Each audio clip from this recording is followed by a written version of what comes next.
My mother cancelled my wedding 3 weeks before it was supposed to happen. Not because of money. Not because of family drama. She cancelled it to pay for my sister's honeymoon. And the strange part? I didn't cry. I remember standing there in the kitchen when she told me. The afternoon sun was coming through the window over the sink, catching the dust in the air like tiny floating particles. I was holding a mug of tea that had already gone cold. My mom was talking. My sister was sitting at the table. And something inside me just went quiet. Not angry. Not broken. Quiet. That silence probably saved me. Because if I had reacted the way everyone expected, if I had yelled or cried or begged, I might never have seen what was really happening. Instead, I listened. And 3 months later, they were standing on my doorstep, knocking like their lives depended on it. "Amelia, please," my mother said through the door. My sister was crying. And the strangest thing? By that point, I didn't feel angry anymore either. But before we get to that night, the knocking, the apologies, the moment everything flipped, I need you to understand how it all started. Because when people hear the headline version of this story, they assume one thing: that my family suddenly betrayed me. But that's not really what happened. The truth is quieter than that. More complicated. And if I'm honest, the warning signs were probably there long before the wedding was ever cancelled. I just didn't know how to see them yet. Back then, I was 29. My life looked stable from the outside. I had a steady job in marketing, a small apartment I loved, and a fiancé named Daniel who people described as solid. Not exciting. Not dramatic. Just dependable. We'd been together 4 years. Long enough that the future felt less like a question and more like a timeline already decided. Wedding in September. House within 2 years. Maybe kids before 35. Normal things. Predictable things. And for most of my life, predictable had felt safe. Especially in my family. My mother had always been intense. Not cruel exactly. Just very certain about how things should be done. My younger sister, Lila, had always been the opposite of me. Loud where I was quiet, impulsive where I planned everything. Growing up, people used to say we balanced each other. What they really meant was that I adapted. Lila took up space. I made sure there was room for it. It wasn't something I thought about much at the time. Families settle into patterns without anyone formally agreeing to them. You just play your role. And mine had always been the easy one. The reliable daughter. The understanding sister. The person who didn't make things harder. So when the wedding planning started, my instinct wasn't to demand attention. It was to keep things smooth. Simple venue. Small guest list. Nothing extravagant. I told myself I didn't need a big moment. Just a meaningful one. But here's the thing I've learned since then. Sometimes the moment you believe everything is finally stable, that's exactly when the ground underneath you starts shifting. And at the time, I had no idea how much it was about to move. Because 3 weeks before my wedding, my mother sat me down in that kitchen and calmly told me it wasn't happening anymore. I wish I could say that was the moment everything became clear. It wasn't. If anything, that was the moment the confusion really began. But before I explain what she said, and why she said it, let me take you back a little further, to the weeks leading up to the wedding. Because looking back now, that's where the first crack actually appeared. The strange thing about the weeks before my wedding is that, on the surface, everything looked normal. Busy, sure. A little chaotic. But that's what everyone told me to expect. Wedding planning isn't calm. It's spreadsheets and phone calls and tiny decisions that somehow feel enormous. Table linens. Seating charts. Whether the cake should have buttercream or fondant. I remember spending entire evenings comparing invitation fonts like it was a life or death choice. Daniel used to laugh about it. "Amelia," he'd say, leaning against the kitchen counter while I sat with my laptop open, "no one remembers the font." And I'd shrug. smiling a little. Maybe not. But I will. That was the kind of bride I was. Not dramatic. Not overwhelmed. Just careful. Careful had always been my default setting. Part of that came from how I grew up. My mother believed in structure, rules, plans. She liked things organized, predictable, controlled. Growing up, our house ran like a quiet system. Dinner at 6. Chores on Saturday mornings. Family visits every other Sunday. There wasn't much room for chaos. Except for Lila. My sister was 3 years younger than me, and from the beginning she moved through the world like rules were more of a suggestion than a boundary. Where I double-checked decisions, she followed instincts. Where I worried about consequences, she chased excitement. As kids, it meant she got into trouble more often. As adults, it meant she lived a louder life. Different jobs. Different boyfriends. Different cities. My mother used to call her the wild one, but she said it with a kind of fond pride, and somehow, I ended up being the steady counterweight. The daughter who didn't need supervision. The one who handled things. At the time, I never questioned it. Honestly, part of me liked being the dependable one. It meant fewer conflicts. Fewer arguments. Fewer emotional storms. When Daniel proposed after 4 years together, my mother seemed genuinely happy. I still remember the moment I told her. She paused for a second, just a second, before smiling and hugging me tightly. I knew it was coming, she said. Then she pulled back, studying my face like she was confirming something. You've always been the one who does things the right way. At the time, that felt like approval. Now, I hear something else in it. But we'll get to that. The engagement itself was calm. Not flashy. Just Daniel and me at a quiet restaurant downtown, a ring box sliding across the table, his voice a little nervous but steady. I said yes before he even finished asking. It felt like the next logical step in a life that had been building slowly, brick by brick. And my family seemed supportive. My mother helped with the guest list. Lila offered to organize the bachelorette weekend. Even my aunt started talking about making one of her enormous layered cakes. It all felt safe. Like something solid was forming around me. But looking back now, there was one moment that stands out. At the time, it barely registered. It happened about a month before the wedding. We were all sitting around my mother's dining table going over some final planning details. Guest confirmations. Catering numbers. The usual logistics. Lila was scrolling through her phone, half listening. Then suddenly she laughed. Not a polite laugh. A big one. What? I asked. She turned the phone around, showing us a picture. It was some tropical beach resort. Bright blue water. White sand. The kind of place people save for years to visit. I've always wanted a honeymoon like this, she said.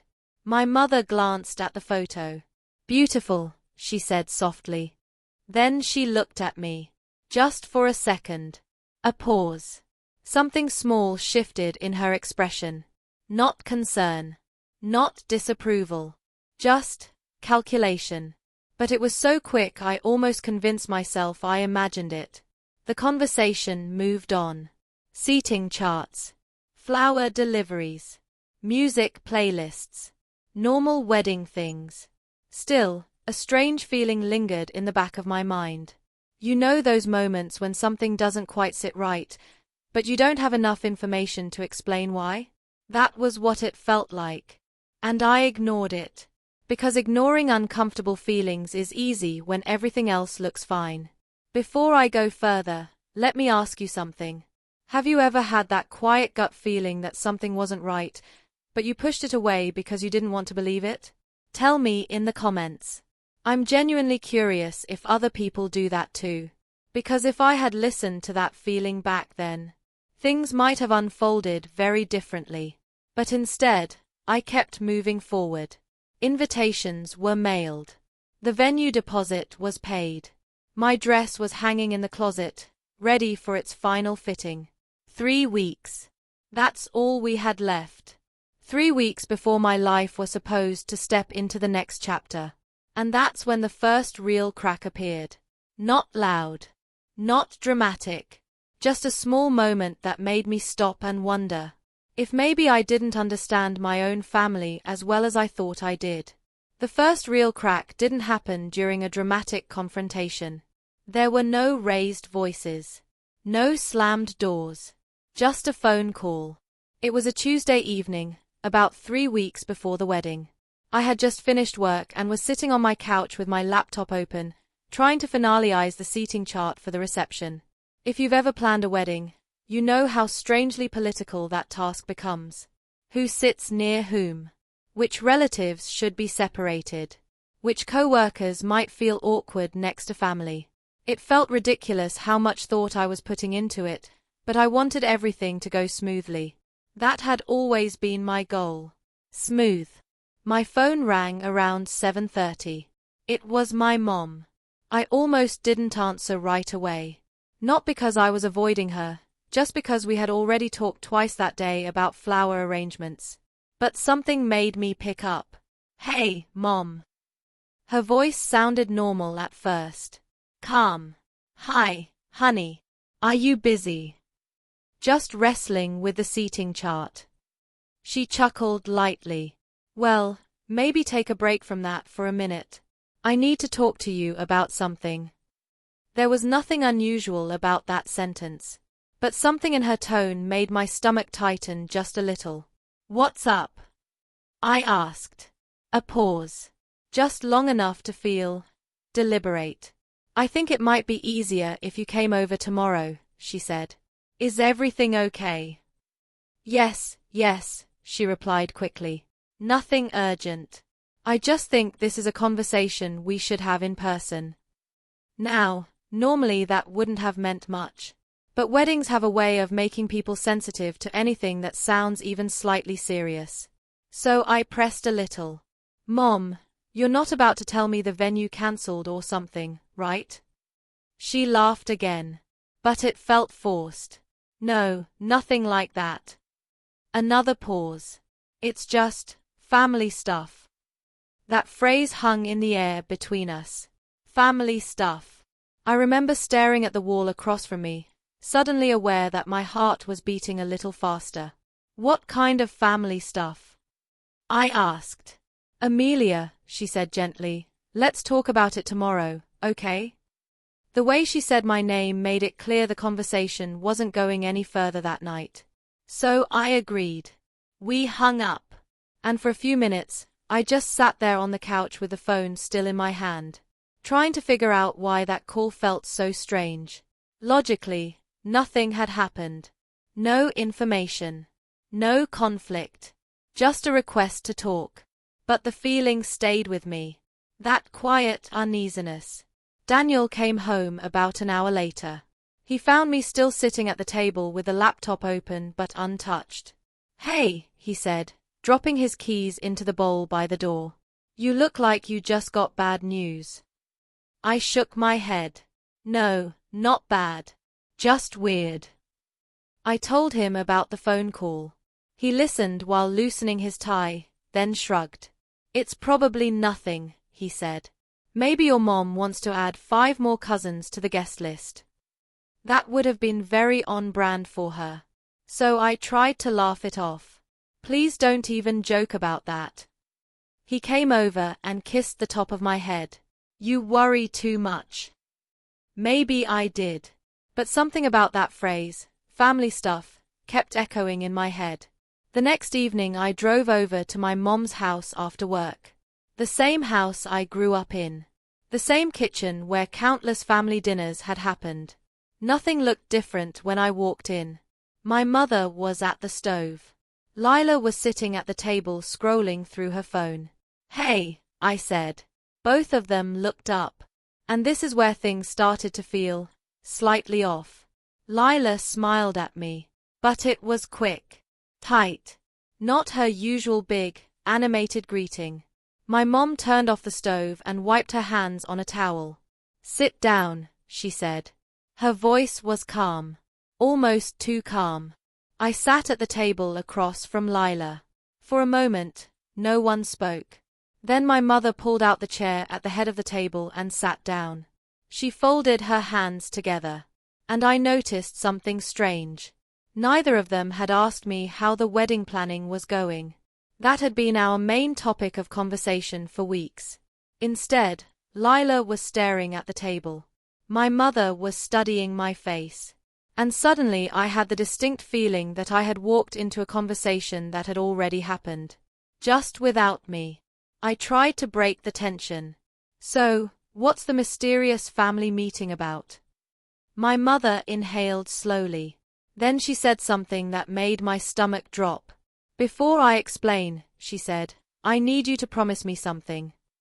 That sentence alone should have told me this wasn't going to be simple. Promise what? I asked. That you'll listen to everything before reacting. My eyes flicked to Lila. She still wasn't looking at me. And that was the moment I realized this conversation wasn't going to be about extra cousins or seating charts. Something else was happening. Something I didn't understand yet. But I was about to. Before I tell you what my mom said next, let me ask you something. Pause for a second. If you were sitting in that chair, feeling that tension in the room, would you have confronted them right away? Or would you have stayed quiet and listened first? Drop your answer below. Because in that moment, I chose to stay quiet. And honestly, part of me wishes I hadn't. I remember the exact sound the kitchen clock made while my mother was thinking about how to start. Tick, tick, tick. It felt louder than usual. My mom kept her hands folded on the table, fingers interlocked so tightly her knuckles were pale. Lila still hadn't looked up. And suddenly I had this strange sensation that I was the last person to arrive at a conversation everyone else already understood. Finally, my mother spoke. Amelia, something unexpected has come up. Her voice was careful, measured, like she had practiced the sentence beforehand. I nodded slowly. Okay. Another pause. Then she glanced toward Lila. Not a quick look. A long one. That's when the first piece fell slightly out of place. Because whatever this was, it involved my sister. My stomach tightened. Lila? I asked gently. She cleared her throat but still didn't meet my eyes. It's not like that, she muttered. Which, of course, immediately made it feel like exactly that. My mother leaned forward a little. You know Lila's been planning her honeymoon with Marcus. That sentence confused me right away. Her honeymoon. I said. Lila wasn't even engaged. She'd been dating Marcus for less than a year. And the last time I checked, they hadn't mentioned marriage at all. My mom exhaled slowly. Well, they've been talking about it. Talking about it. That was the phrase she chose. I felt the first real flicker of irritation. Okay, but what does that have to do with me? Another silence. This one heavier. My mother reached for a folder sitting beside her on the table. I hadn't noticed it before. She slid it across the table toward me. Inside were several printed pages. Receipts. Deposits. Travel confirmations. Plane tickets. A tropical resort. The same one Lila had shown us on her phone weeks earlier. My brain tried to process the information, but none of it connected yet. I'm not sure why you're showing me this, I said slowly. Lila finally spoke. They're non-refundable. Her voice sounded small, almost defensive. I looked up at her. Okay. Then my mom said the sentence that cracked everything open. And unfortunately, we had to use the wedding fund. The words landed strangely in the room. For a second, they didn't even register. The wedding fund. I repeated. Yes, she said. Still calm. Still composed. I stared at her. Then at the papers. Then back at her again. Wait. The word came out quieter than I expected. You mean the money we already paid the venue with? Yes. And the catering deposit? Yes. And the florist? Another pause. Yes. It felt like my brain was moving through thick water. Slow. Disbelieving. So, what you're telling me, I said carefully, is that my wedding budget paid for Lila's vacation. It's not a vacation, Lila snapped suddenly, her voice sharp with irritation. It's a honeymoon. The correction stung more than I expected, not because of the word itself, but because of how casually she said it. Like the distinction actually mattered. Like my wedding being dismantled was just an unfortunate scheduling conflict. I looked at my mother again, trying to find the part where someone would say this was temporary, or reversible, or a misunderstanding.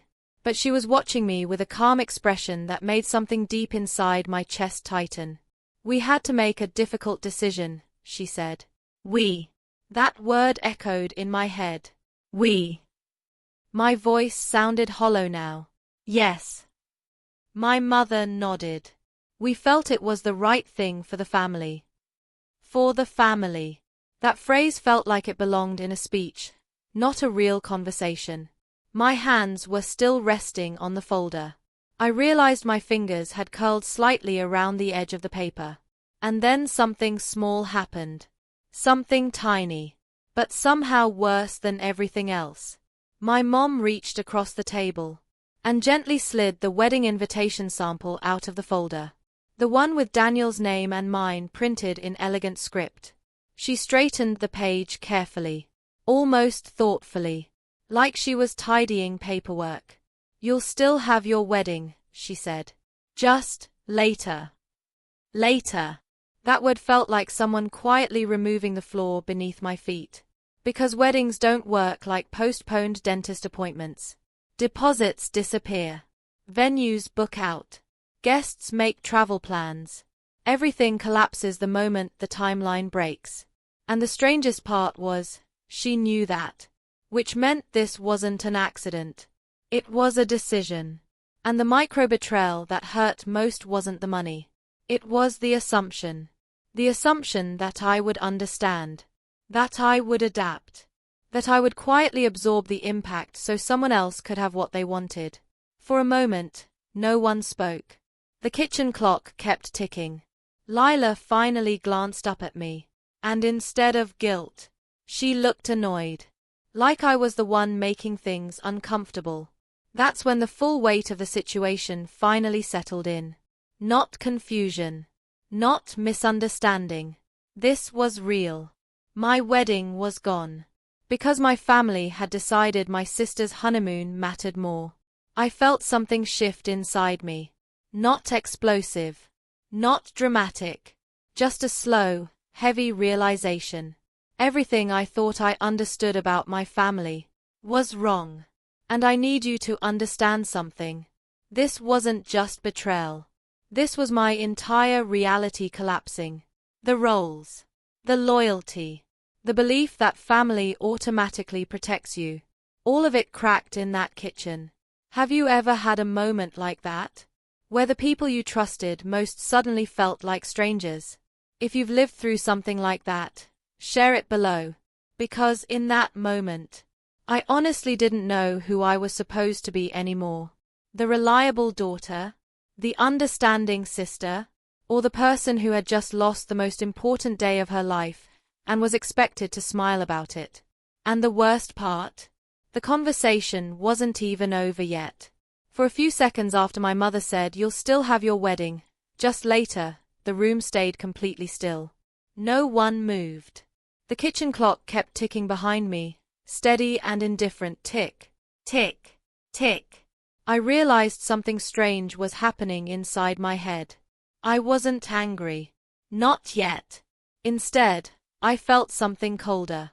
Like my brain had quietly stepped back from the situation and was observing it from a distance. I looked at my mother. Then at Lila. Then down at the folder again. Plane tickets.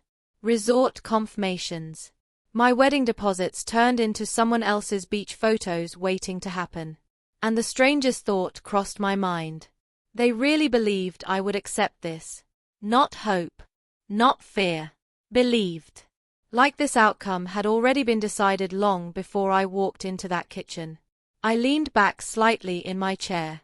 How much? I asked. My mother blinked. What? How much of the wedding fund did you use? She hesitated. Most of it. Most. Another careful word. Not all. Not some. Most. I nodded slowly. And Daniel knows about this. This time Lila looked up quickly. No, she said. The speed of her answer told me everything. My mom jumped in immediately after. We thought it would be better to talk to you first. Of course they did. Because once Daniel knew, this wouldn't be a family conversation anymore. It would become a problem. A public one. And suddenly I understood something very clearly. This situation had been designed to happen quietly. Inside the family. Where I was expected to keep the peace. Where I had always kept the peace. I folded the papers back into the folder. Carefully. Slowly. My hands were steady. That must have taken a lot of planning, I said. Neither of them responded. Which, in a way, was its own answer. My mother cleared her throat. Amelia. I know this isn't ideal. But weddings can be moved. Honeymoons can't always be rescheduled without losing everything. The logic was so strange it almost impressed me. Like the entire situation had been rearranged into a math problem where I was the most flexible variable. I studied her face. Why didn't you ask me first? That question hung in the air for several seconds. Finally she said something that changed everything. Because you're the reasonable one. There it was. There it was. The role I'd been playing my whole life. Reliable. Understanding. Accommodating. The daughter who didn't make things harder. I felt a slow exhale leave my chest. Not anger. Clarity. It was almost peaceful. Because for the first time, I could see the pattern clearly. Not just this moment. Years of it. Lila's emergencies. My mother's expectations. The quiet assumption that Amelia would adjust. I closed the folder and slid it back across the table. Okay, I said. Both of them blinked. My mom frowned slightly. Okay. Yes. I stood up from the table. If the wedding needs to be postponed, then we'll postpone it. Lila looked relieved instantly. My mother relaxed in her chair. You're handling this very maturely, she said. I almost smiled. But not quite. Thanks. I grabbed my bag from the chair beside me. I should probably talk to Daniel tonight. Yes, my mom said quickly. That's a good idea. Her tone suggested the crisis had been successfully managed. Like we had just navigated a difficult but productive conversation. I walked toward the front door. Lila followed a few steps behind me. Hey, she said softly. I turned. For the first time that evening, she looked slightly uncomfortable. I know this sucks, she said. The words felt automatic. Like a social reflex. But we'll make it up to you. I nodded. Sure. Then I stepped outside. The evening air felt cooler than I expected. I stood on the porch for a moment before walking to my car. And that's when the emotions finally started to shift. Not explosive anger. Not tears. Something quieter. Something more deliberate. Because during that entire conversation, no one had actually asked how I felt. They had assumed. Calculated. Adjusted. But no one had asked. I sat in the driver's seat for a long moment before starting the engine. My phone buzzed in my bag. A message from Daniel. How'd the mysterious family meeting go? I stared at the screen. And for the first time since leaving the kitchen, a small, strange thought crossed my mind. What if I didn't tell him everything right away? Not to lie. Not to protect them. But to understand something first. Because something about this situation felt unfinished. Like there were pieces missing. And I suddenly realized something else too. If my mother and sister had been planning this behind my back, then maybe this story wasn't over yet. Maybe it was just beginning. Before I continue, I want to ask you something. Because this was the moment I made a choice. A quiet one. Do you believe in revenge? Or do you believe in walking away and letting silence do the work? I want to hear both sides in the comments. Because what I decided to do next wasn't loud. It wasn't dramatic. But it changed everything that happened over the next 3 months. That night, I didn't tell Daniel everything. Not immediately. I drove home, parked the car, sat there for a minute with the engine off, just breathing. Then I walked upstairs to our apartment. Daniel was on the couch watching something on TV, half paying attention, half scrolling through his phone. He looked up when I came in. "Well," he asked. "What was the big family mystery?" I set my bag down. "They moved the wedding," I said. He frowned. "What do you mean moved it?" "My mom used the wedding fund for something else. We'll have to reschedule." The silence that followed felt heavy. Daniel stared at me. "You're serious?" I nodded. He leaned forward. "For what?" I held his gaze. "Lila's honeymoon." For a moment, he didn't react. Then he laughed. Not because it was funny. Because he thought I was joking. "Okay," he said. "Very funny." "I'm not joking." The laughter disappeared. "What?" He stood up. "Amelia, tell me you didn't just say your mom cancelled our wedding to pay for your sister's honeymoon." "That's exactly what I said." Daniel ran both hands through his hair. "Did you say yes to that?" "Yes." His head snapped toward me. "You what?" I said yes. Now his voice sharpened. "Why would you agree to that?" I shrugged slightly. "Because I wanted to see what would happen." He stared at me like I had just spoken a different language. "What do you mean?" "I mean, if they thought this was acceptable, I wanted to understand how far that belief went." Daniel paced across the living room. "Amelia, this isn't some experiment. This is our wedding." "I know." "So what's the plan here?" "Right now," I said calmly, "we wait." And that's exactly what we did. Weeks passed. My family assumed the situation had settled. My mom stopped bringing up the wedding. Lila started posting photos. First airport selfies. Then beach pictures. White sand. Blue water. Tropical drinks. Every post had the same caption tone. "Living my dream." I didn't comment. I didn't react. I watched. Daniel watched too. Every now and then he'd glance at me. "You're really not going to say anything?" "Not yet." 2 months went by. Then 3. And during that time, something interesting happened. The story began to spread. Not because of me. Because of them. Family members started asking questions. Co-workers heard about the postponed wedding. Eventually someone connected the timeline. And once people started asking, my mother and sister had to start explaining. The explanations didn't land well. Phones started ringing. Relatives called me. Friends called Daniel. Not angry. Confused. Concerned.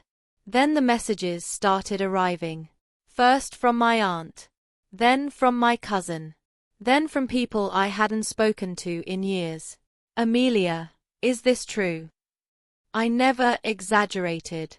I never added drama. I told them the exact truth. Nothing more. Nothing less. And slowly, the weight of that truth started shifting. Not onto me. Onto the people who made the decision. One evening Daniel looked up from his phone. "You know your mom's getting roasted in the family group chat, right?" I figured that might happen eventually. You planned that? I shook my head. No. I just didn't stop it. That was the moment he finally understood. 3 months after the wedding was cancelled, the knock came. Late evening. Sharp. Urgent. Daniel and I looked at each other. I already knew who it was. I opened the door. My mom stood there. Lila beside her. Both of them looked exhausted. Lila's eyes were red from crying. My mother's posture was stiff. Amelia, she said quietly.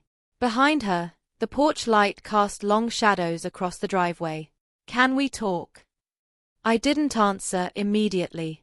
Lila stepped forward. We're sorry, she blurted out. My mom closed her eyes briefly. Things got out of control. Daniel stood behind me in the hallway, silent, watching. For a few seconds, no one spoke. Then my mother said something I never expected to hear from her. We didn't realize how this would look. Look. That word again. Not how it felt. How it looked. And in that moment I understood something very clearly. The knock on my door wasn't about my wedding. It was about consequences. But here's the question I want you to answer honestly. Right then, standing in that doorway, were you rooting for me? Or do you think I crossed a line by letting it unfold this way? Tell me the truth in the comments. Because what happened next was much quieter than anyone expected. For a moment after my mother asked if we could talk, none of us moved. The porch light buzzed faintly above her head. Lila's mascara had smudged slightly under her eyes, and she kept wiping at it with the sleeve of her hoodie like she was trying to hide the evidence. 3 months earlier, I probably would have rushed them inside. Offered tea. Tried to make everyone comfortable. That reflex was still somewhere inside me. But it didn't move my feet. I stood in the doorway and just looked at them. Not with anger. Not even with satisfaction. Mostly with curiosity. Because something about the situation felt strange. These were the same 2 people who had calmly told me my wedding could simply be moved. And now they were standing on my porch like the ground beneath them had disappeared. What happened? I asked. My voice sounded steady. My mom hesitated.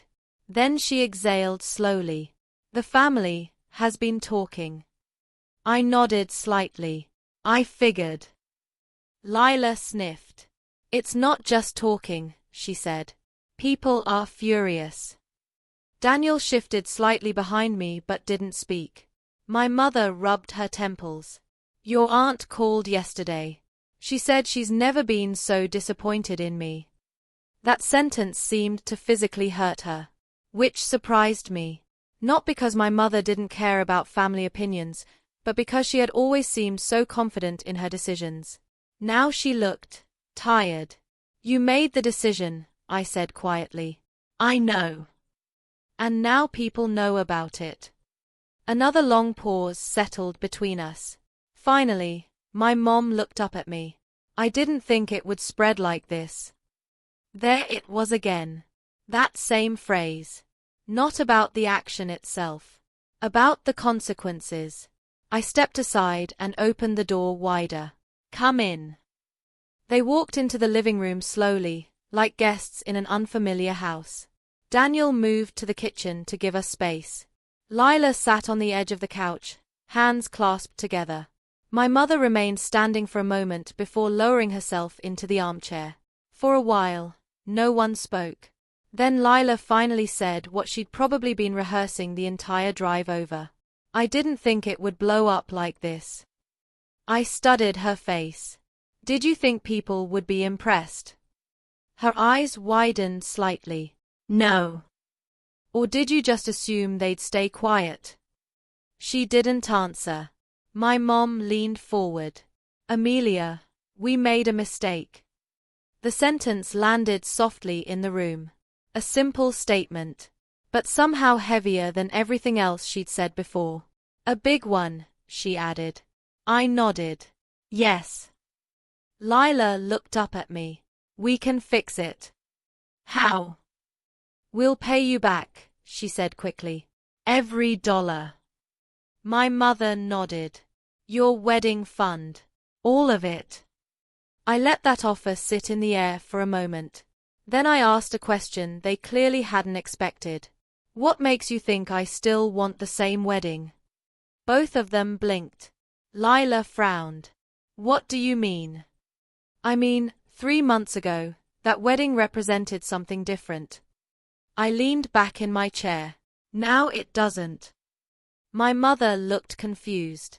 You're still engaged? Yes. But the situation changed things. Another quiet moment passed. The truth was simple. Those 3 months hadn't just exposed my family. They had changed me. Not in a dramatic way. More like a slow adjustment of perspective. The version of me who sat in that kitchen 3 months earlier would have done almost anything to restore peace. To rebuild the plan. To return everything to normal. But normal wasn't available anymore. And strangely, I didn't want it back. My mom watched me carefully. What are you saying?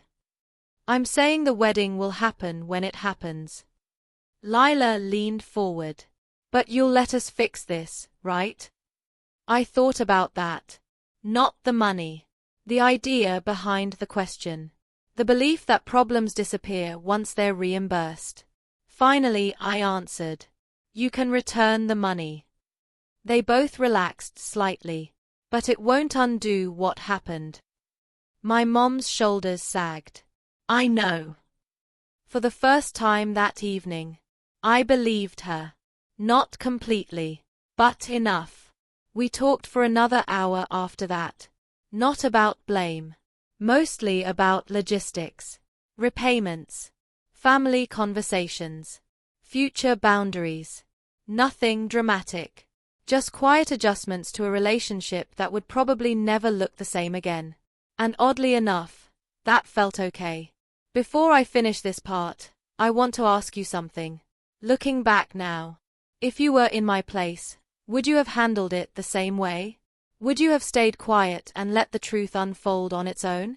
Or confronted everything immediately? And more importantly, do you think the pain we go through sometimes becomes the exact thing that forces us to grow? Let me know what you think. Because the final part of this story isn't really about my family. It's about what happens after you realize the life you thought you had isn't quite the one you're living anymore. It's strange how quiet life feels after something big falls apart. Not immediately. Right after something like that happens, everything feels loud. Opinions, conversations, emotions, explanations. But eventually, things settle. The noise fades. And what you're left with is something much simpler. Space. That's what the months after that night on my doorstep felt like. Space to think. Space to decide who I actually wanted to be moving forward. My mother did pay the money back. Not all at once. It took time. But every month, without fail, she transferred a portion of it. We didn't talk about it much. No long apologies. No dramatic attempts to repair everything. Just a quiet acknowledgement that something had broken, and responsibility had to follow. Our relationship didn't disappear. But it changed. Conversations became more careful. Less automatic. Less based on old assumptions. And strangely, I think that was healthier. For the first time in my life, my mother stopped assuming I would simply adjust to whatever decision she made. She asked. Not always gracefully, but she asked. As for Lila, things were a little different. For a while, she avoided me. Family gatherings felt awkward. There's a particular kind of silence that forms between siblings after something like this. Not hatred. Just distance.